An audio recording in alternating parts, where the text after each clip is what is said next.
परीक्षित को बुलाया और अपना मुकुट उतार करके धर्मराज युधिष्ठिर ने परीक्षित के मस्तक पर रख दिया। कहा बेटा इस राज को भली प्रकार से चलाना,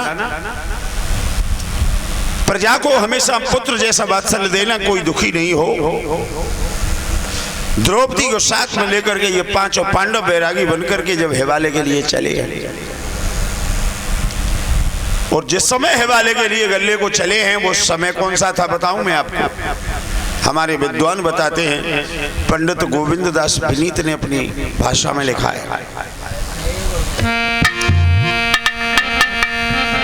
द्वापुर का अंत समय था वो और कलयुग की बारी आई थी।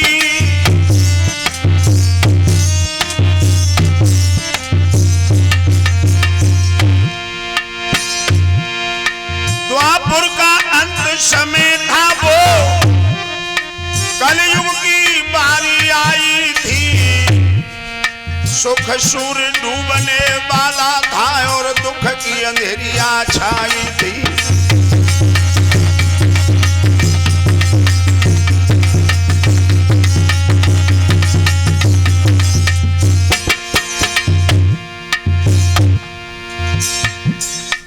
सुख रूपी सूरज अस्त हो रहा था, दुख रूपी अंधेरी रात आ रही थी। द्वापुर जाने वाला था, कलयुग आने वाला था, या फिर यूं न कहो तो यूं कह लो, या द्वापुर था मधुशैया पर कलिपाल रूप पलने में था। पापों का उदय हो रहा था, धर्मों का रब ढलने पर था।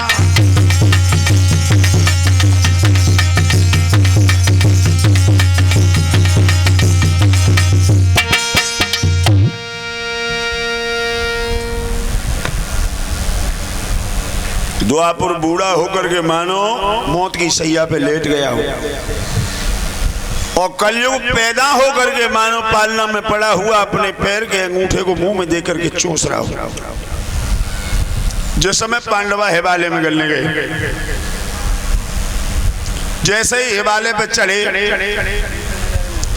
उनके सामने एक काले वर्ण का श्वान आ गया, कुत्ता।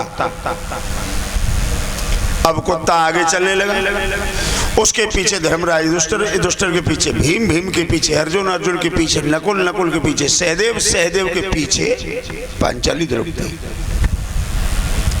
हिमालय पे चढ़ने लगे, चढ़ने लगे, चढ़ने लगे।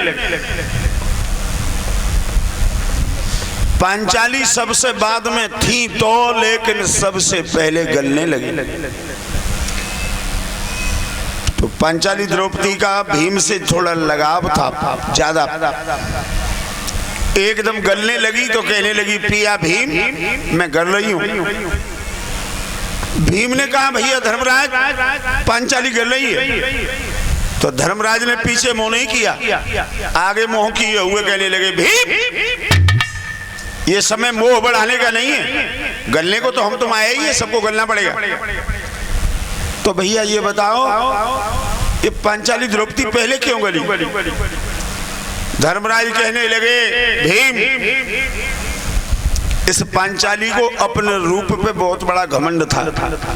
जिस समय दर्पण के सामने श्रृंगार करने के लिए खड़ी होती थी, उस समय मन मन में सोचती थी कि मेरे समान संसार में कोई स्त्री नहीं है।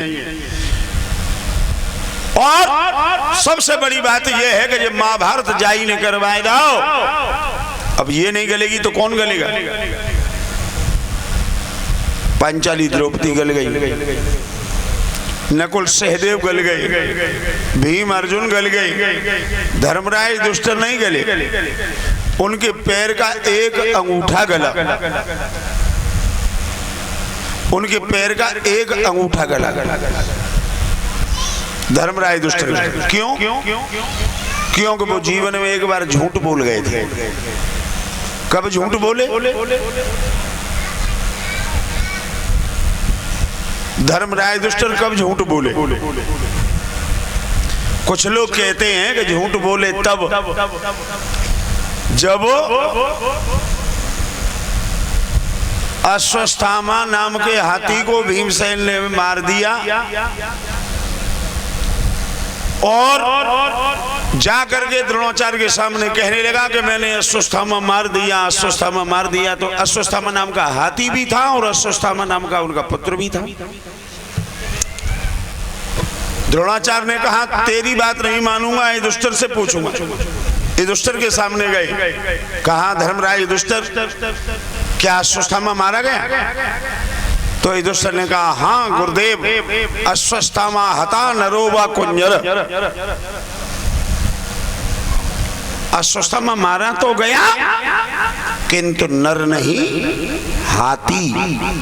किंतु शब्द जहां प्रकट हुआ उसी समय भीम ने अपनी गर्जना कर दी। जो पीछे वाले शब्द थे वो गुरु द्रोणाचार्य नहीं सुन पाए।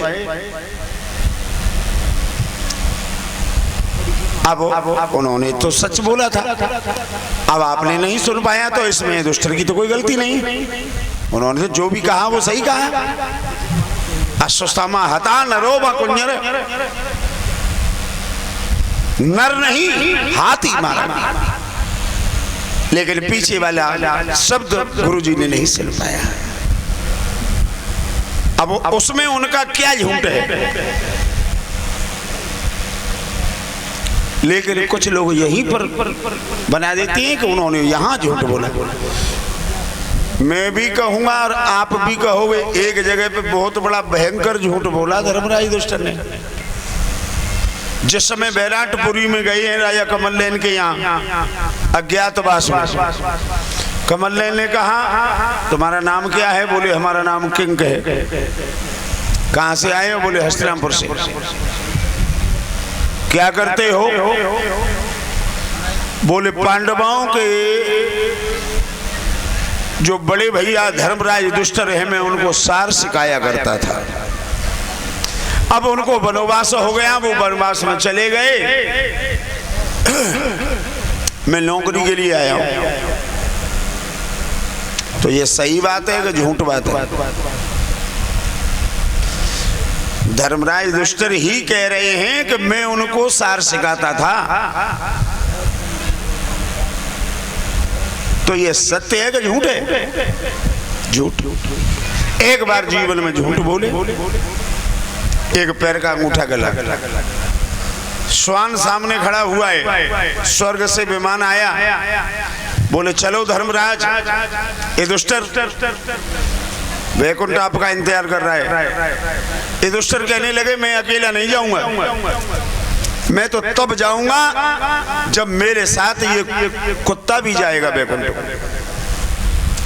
भगवान के पार्षद कहने लगे कहीं वैकुंठ में कुत्ते नहीं जाया करते हैं? बोले कुत्ता नहीं जाएगा तो मैं भी नहीं जाऊंगा। भगवान के पार्षद एक जिद पे और धर्मराज युधिष्ठिर एक जिद पे।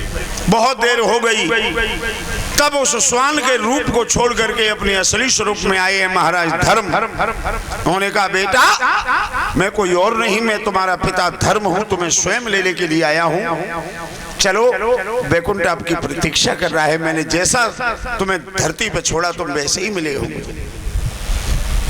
आज महाराज धर्मराज युधिष्ठिर अपने पिता धर्म के साथ विमान में बैठ करके वैकुंठ के लिए गए हैं। बोलो गोविंद भगवान की। एक दो लाइन का नाम संकीर्तन।